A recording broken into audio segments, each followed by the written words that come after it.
Hey, what's going on, my friends? Regarding the title of this video, the code 2885 boost deviation slash plausibility has been solved on this vehicle. Let me just show you really quick. We'll take the key out and put it back in from scratch. We'll start the vehicle, and you can see that the idle is completely stable. Regarding these lights, that's a separate issue. The previous owner of this car had some local mechanic, and I'm not going to even go there with this mechanic, to be honest with you. I don't want to go there. But this mechanic swapped out the DME because they thought it was bad or something. Didn't tell me exactly what was the issue, but probably didn't know anything about BMWs or Mini Coopers, and didn't know that you had to reprogram the DME with the CAS, and also reprogram it with the new VIN and all the other options. And so it's throwing these lights because I'm getting a code where it's not recognizing the ABS module. So I'm gonna have to have someone do that for me. But the main thing is the car's idling very good now. I got all of the boost back.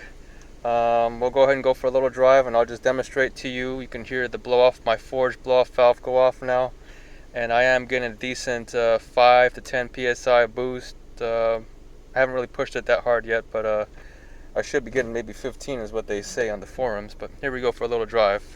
You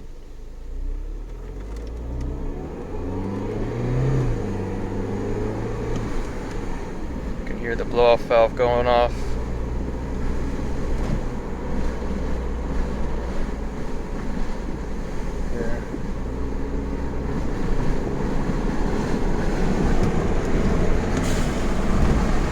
You can hear that go off there that time. So yeah, the car drives really smooth now. I'm very happy. I fixed all of the issues with this car, and I'm going to go over all the issues that this car had and pretty much how much this whole project ended up running me up to this point. It's just a marvelous feat that I was able to do all of this, because I did all of this from basically my garage and just handheld tools and my smartphone. I don't own a shop, I don't have a lift, I don't have any high-end equipment, I don't have a dyno, I don't have any of that kind of diagnostic tools. I just basically go on information that I researched on forums and using handheld tools or whatnot. And so we'll go ahead and pause the video here. I'll go ahead and post up a picture of the boost levels that I'm getting when I do these pulls, and I'll post up some of the error codes that I was getting when I had this 2885 problem, and we'll go over some more details, so stay tuned.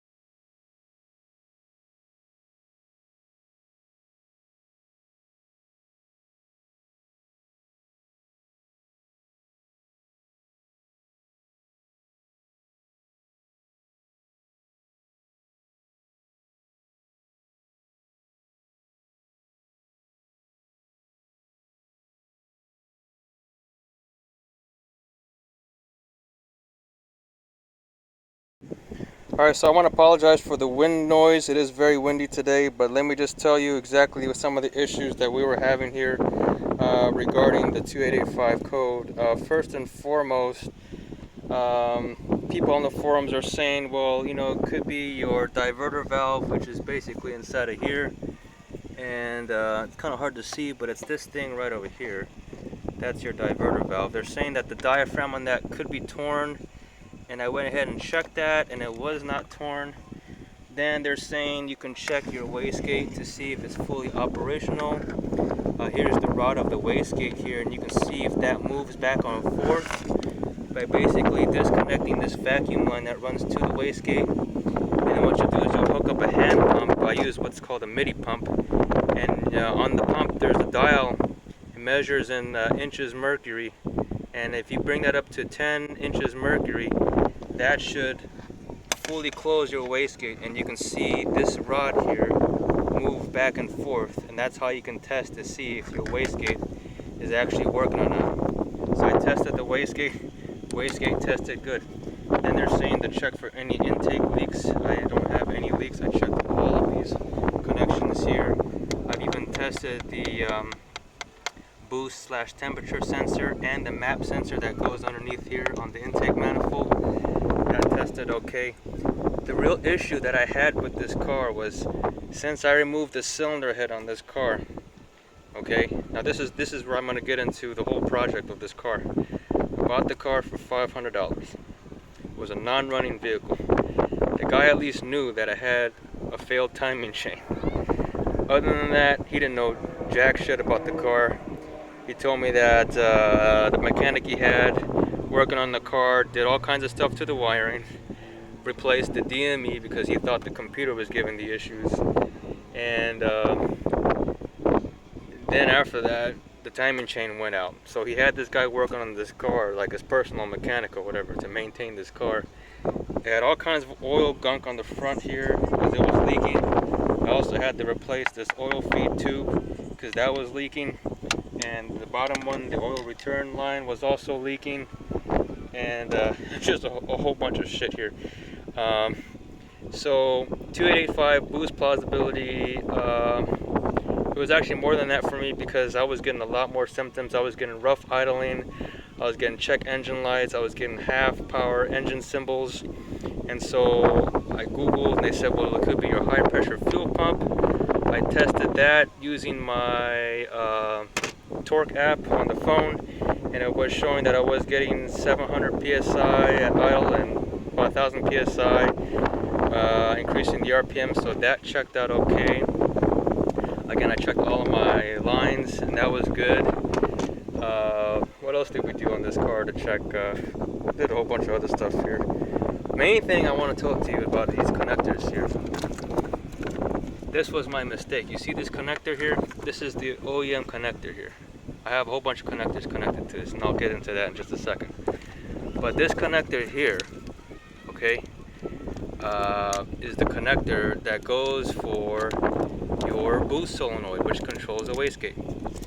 And it uses these common wires, the orange and the white wires. Now this is the same exact connector. Okay, I'm talking about shape, size, wire color. The same exact kind of connector that they're going to use for your Vanos solenoid, which is right underneath here. Okay, same exact connector, and also your fuel tank purge valve, which is right underneath your intake manifold. It's hard to see, but it's like actually right over here. I mixed up all three of those connectors, and I was wondering why I kept getting this 2B64 code. I was getting the 2885 code. I was getting codes 287D and E for Vanos step movement, and I had no power. I had rough idle. And I spent literally almost 3 weeks trying to diagnose these things. I was going back and forth on forums, and every time you check something, you have to remove all these things over and over again. You have to reset all the codes on your DME, and then start the engine up, and then retest the DME for codes again. It's just a repetitive process that just took so long, on top of just trying to balance with life. So the summary of this whole thing was I mixed up all three connectors. And so what I did was I ended up seeing, and luckily I came across this one comment on the forum where the guy said, you know what, if you ever remove your cylinder head, it's possible you could have mixed up all the connectors. And he told me, just try disconnecting one connector from one component, which I did from this Vanos solenoid. And he said, when you check your DME for error codes, you should be getting an error for the Vanos solenoid. If you get an error for something else, such as your fuel vapor valve or your boost solenoid, then you know you mixed up your connectors. And sure enough, I did. The problem was I mixed up all three of them. So I wasn't really too confident about myself then. I said, you know what, I better do it the hard way. So I went ahead and I back probed each one of the connectors, and I checked it in reference to the connectors pins on the actual DME connector. And I actually figured out where each of the connectors went, and I labeled them, and I hooked them all back up, went for a test drive, and I still wasn't getting any boost. I still got the 285 code. So then I went back and I checked again. I said maybe it's the vacuum lines, because I did replace the vacuum lines, as you can see. And sure enough, there was a crack right over here on this vacuum line, right here at the very edge where it slips onto this nipple. So as I was using my MIDI pump and I was pumping up, the vacuum pump, I was hearing this hissing noise coming from over here, and it was just a little pinhole that I had. So I trimmed off like a quarter inch of that vacuum hose and slipped it back on, and next thing you know, I was getting full boost. Now, what's going on with this side here? This side is my experiment. So my original wastegate boost solenoid, whatever you want to call it, actually was not sealing that good. I tested it with a 9-volt battery at the connector, and I was blowing through one end, and I was still able to blow. See, what this solenoid works is, when there's no power applied to this, it's blocking your vacuum line. See, your vacuum pump is constantly producing vacuum, and it's going to send that vacuum all the way to your reservoir, which is underneath your intake manifold here. It stores it in the reservoir. Then when the computer senses that you're giving it more throttle, you're giving it more load, it needs the turbo to kick in, then it sends power to the solenoid, and then the solenoid would bridge the connection between the vacuum and your wastegate. Okay? That's what drives the wastegate. The vacuum pulls the wastegate, pulls that lever, closes your wastegate, and then your turbo builds boost. Okay? The problem was my original solenoid was not sealing properly. And these cars are very hard to find at the wrecking yard, and the parts of these cars are just ridiculously expensive. Just stupid, unnecessary expensive. Okay? So I said to myself, you know what? This is a common thing that all cars should use, especially turbo cars, All it is just a solenoid that basically, it's like a switch. It blocks, the vacuum when it doesn't need it, and when it needs it, it opens up that connection, allows vacuum to get sent to the wastegate. So I started doing some research, and what? I found out that cars use the same exact technology for their emission system. They use that for, like, let's say, the purge valve to go, to vent the gasoline tank, your gas tank, for emissions purposes. All that vapor gets vented back into your intake. It uses the same kind of technology. So I said, I want the most common solenoids I could find out there, And one of the common ones that I found was from year 2003 Acura TL or Honda Accord V6 or Honda CRV, which is this unit here. It's a Denso. You can see, you can cross-reference this number if you want, okay? And you can see that this will cross-reference to Honda. Okay. Then I said, what else cars uses this solenoid? Well, I want an actual turbo car that uses this. So then I said, the most common car I find at the wrecking yards are Volvos. So then that's where this one is from. This is from a year 2004 Volvo S60 2.4 turbo. Also the 2.5 turbos, the XC90 T6s and T5s use the same solenoid. So I went ahead and grabbed that too. And what I did was I grabbed the harnesses that go with them, and I actually hardwired them. I soldered them onto the original OEM line here. And I'm testing them out, and it's working, you see? So now, anytime the solenoid goes bad, I have plenty of these now already in reserve. I pulled at least about, 3 of each one here just as a, backup. But just saying, if it goes bad, I don't have to rely on buying Mini Cooper parts anymore, because it's the same damn thing. The purpose is the same. It runs on the same voltage. It uses the same kind of concept. So now I can just use Honda part or Volvo part, something I can easily find at the wrecking yard, and just connect the correct plug to it, So now I'm testing this. I'm gonna go back and just run this Honda one, for now, and I'll just save this Volvo one for later on. But yeah, that's what I did basically. I just soldered them onto this line. I labeled them here, as you can see, so that way the next owner, whoever owns this car, if they want to work on it and they find that they have a problem with the boost solenoid, they can just figure out, I could just use different ones from different cars. So because I already have the plugs for them, you know, and I marked all the vacuum lines here so they can, you know, understand how things will work. So yeah, that's my 2885 boost plausibility. If you checked everything else, again, your wastegate, your vacuum lines, and your high pressure fuel pump, and everything else you checked was okay, check your connectors. Because if you did, especially if you did any work to the cylinder head or had a mechanic do any work to this, more than likely they may have crisscrossed the wires.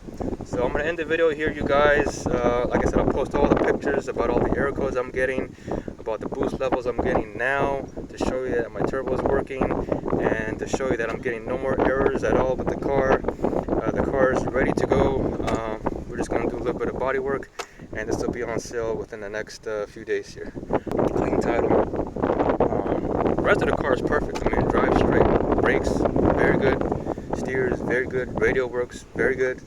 Heater, air conditioning, all work. Headlights, the xenon headlights work good. Everything in this car works.